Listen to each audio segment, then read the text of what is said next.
Part 6. Basement Showdown. The board meeting had gone surprisingly well. No corporate backstabbing, no veiled threats from Eric's cronies. Asia had almost relaxed. Almost. Then their exclusive elevator doors opened to the parking garage, and 5 armed men lunged at them. Eros moved like lightning, elbowing the first attacker in the throat, disarming the second with a brutal wrist lock. Asia, meanwhile, reached into her Chanel designer purse and whipped out her secret weapon, G-Safe luxury pepper spray with a 10-foot range. "Eyes up here, gentlemen," she chirped before unleashing hell. 2 men dropped, howling. The remaining 3 hesitated just long enough for Eros to break one's nose and slam another's head into a car hood. The last one fled at the sound of approaching sirens. Asia, breathless, clutched the dark-haired male's sleeve. "Remind me never to make you actually angry." Eros wiped blood from his knuckles. Noted.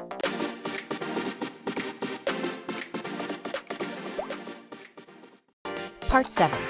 Interrogation with benefits. At the police station, Eros made a request to interrogate the sole captured conscious thug since the rest were in the hospital under guard. Chief Bilal Murhi, a grizzled overweight veteran with a soft spot for justice, nodded. 5 minutes, and officially I saw nothing. 5 minutes later, the felon was sobbing, begging for a lawyer, and singing like Streisand. "Eric Vanderbilt paid us," he wailed. "He said to make it look like an accident." Within a few more minutes, Eros emerged from the room, rolling down his sleeves. "Chief, I'd like to purchase the CCTV footage of that interrogation." Bilal snorted, then ordered one of his cops to take the recording from the monitoring room. "It's free. I've got a daughter too, you know," he explained as his underling handed the VHS tape to the broad-shouldered army man. Asia, eavesdropping, blinked. "That's oddly sweet," Eros grimaced. "Now we need to hide you." Part 8. The only safe place. Eros hated this part of the plan, utterly despised it. But his family's remote estate, nestled in the mountains, guarded by ex-military staff, was the only place Asia's hated relative wouldn't think to look. Sighing deeply, the muscular colonel dialed his mother. "Mama, I'm bringing a woman home with me." Silence. Then, "Oh my God, finally!" His mother's shriek nearly shattering his eardrum. "Is she pretty? Is she nice? Does she like children?" Eros pinched the bridge of his nose while his thick brows furrowed. "Mama, it's not. We're not. She's in danger and she needs to hide for a while." "Even better! A damsel in distress! Your father will die of happiness!" Asia, standing nearby, smirked. "Your mom sounds like fun." Eros's ears turned red. "She's trouble who loves to take care of strays." Asia leaned in. "Hereditary, then?" To be continued.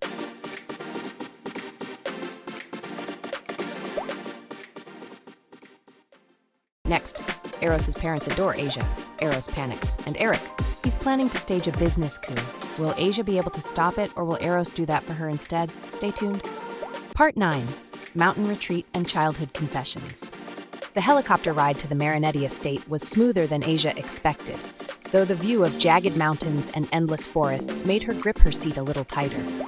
Through their headset radios, Eros explained, "My parents chose this location because it's defensible. Only one road in, cliffs on 3 sides. And before you ask, yes, they're paranoid." Asia smirked. "Sounds like someone I know." Eros ignored that. "There's another villa at the base of the valley. Bigger, meant for future generations." He cleared his throat. "Not that it matters. I told them I'm never going to use it." Something twisted in Asia's chest. Why does that damn thought bother me? Before she could analyze it, the chopper descended onto a private helipad. The estate was a sprawling stone and wood masterpiece, half fortress, half luxury retreat. And then, chaos! "My baby brought a girl home."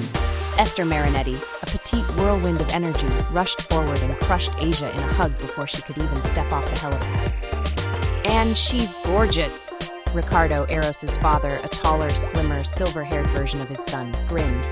"We were starting to think you'd die alone, son." Eros groaned.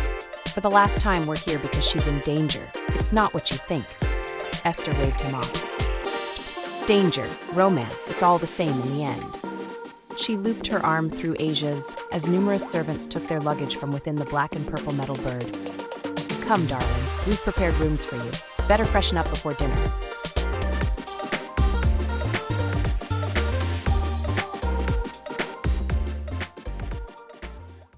Part 10.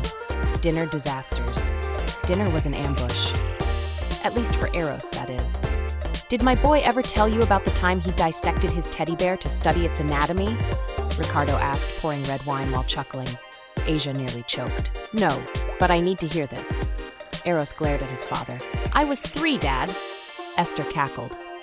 Or when he brought home 3 trash bags of Valentine's chocolates from school because he refused to eat them. We had to give most away. I gained 5 pounds that month. Asia laughed so hard her ribs hurt. Wait, so you never liked anyone? Not even a crush? Eros stabbed his steak. Romance is inefficient. Liar, Esther stage whispered.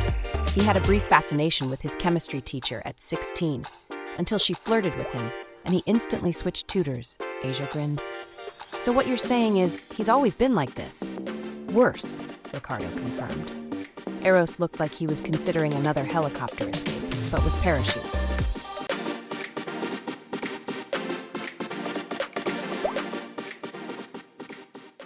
Part 11, a call that changes everything. After dessert, Asia bit her lip.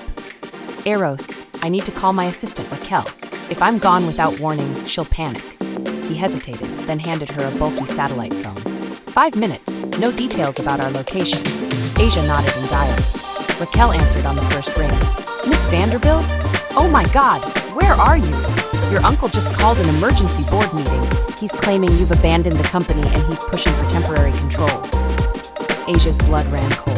That bastard. Eros, who was able to overhear, was already on his feet. I'll handle it. Asia grabbed his muscled arm. You can't go alone. I won't be. His voice was steel. I've got evidence, and now I've got rage.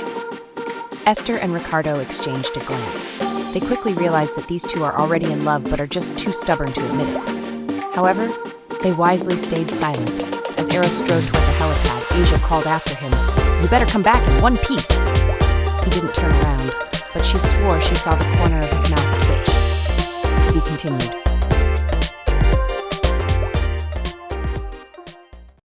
Next, Eros confronts the boardroom.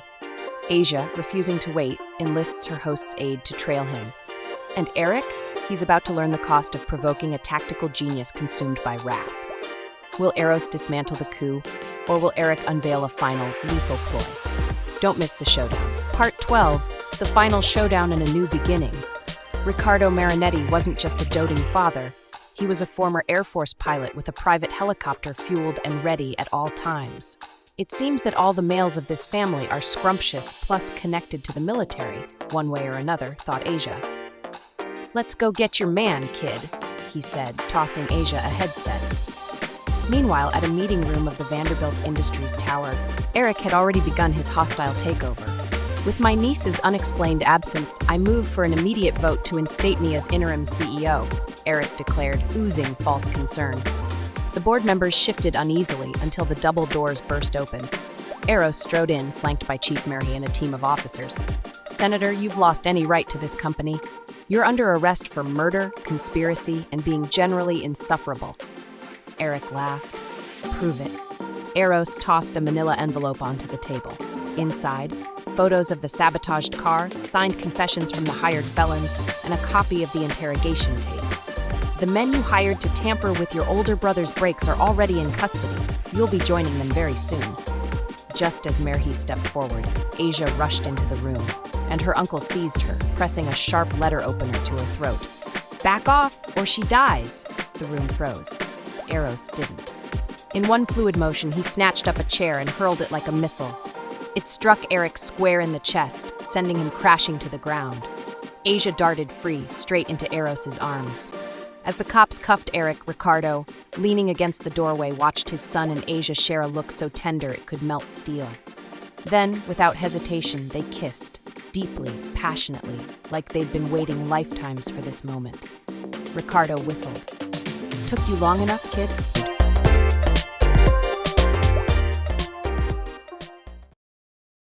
Epilogue, The Villa and the Vows. Months later, Eros brought Asia to the Valley Villa, the one meant for his future generations. I told my parents I'd never use this, he admitted, leading her to the garden where various roses bloomed wild. Asia smirked. And yet, here we are. Then, to her shock, Eros dropped to one knee.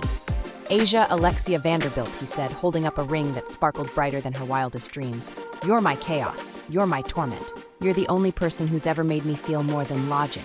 Marry me, please. She tackled him with a kiss. Thought you'd never ask, genius.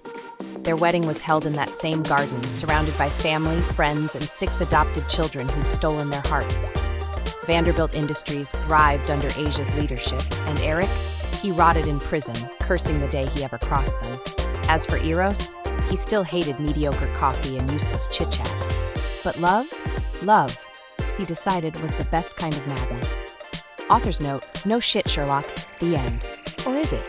With 6 kids, a billion-dollar empire, and Eros's parents still meddling, their happily ever after might just be the wildest adventure yet.